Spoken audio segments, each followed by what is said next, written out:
کہ مسلم لیگ نون کی گورنمنٹ ہے، یہ سارا کریڈٹ مریم نواز کو لوگ دے رہے ہیں اور اس کی گورننس کو دے رہے ہیں کہ جناب مریم نواز کی وجہ سے یہ اتنی بڑی کامیابی مل گئی، کلین سویپ کر لیا مسلم لیگ نون نے.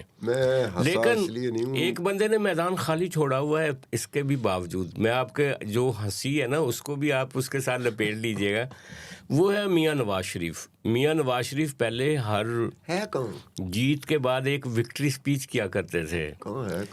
میں وہی کہتا ہوں، انہوں نے بھی میدان چھوڑ نہیں دیا. یار واقعی اس کا میاں نواز شریف کی سمجھ نہیں آئی کہ بڑا عرصہ ہو گیا جس طرح میاں نواز شریف پولیٹکس میں ایکٹیو رہتا تھا، چاہے وہ پاکستان میں ہو چاہے جدے میں چلا جائے. جدے میں بھی یہی تھا نا کہ جنرل پرویز مشرف نے 2-3 دفعہ شکایتیں کی تھی سعودی عرب کے فرما روا کو کہ جناب اس کو چپ رہنے کی تلقین کی گئی تھی، آپ بیچ میں گارنٹر تھے.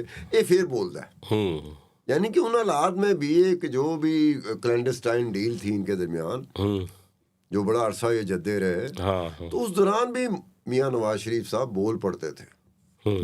اب کی سمجھ نہیں آئی کہ جب سے وہ یعنی کہ اس وقت انٹرویو دے دیتے تھے، بول پڑتے تھے. اس وقت تو حالانکہ ایک طرح سے قید تنہائی تھی، اور آج تو ان کی بیٹی وزیر اعلیٰ ہے، بھائی وزیر اعظم ہے. آج کیوں خاموش ہیں، یہ ایک سوال ہے.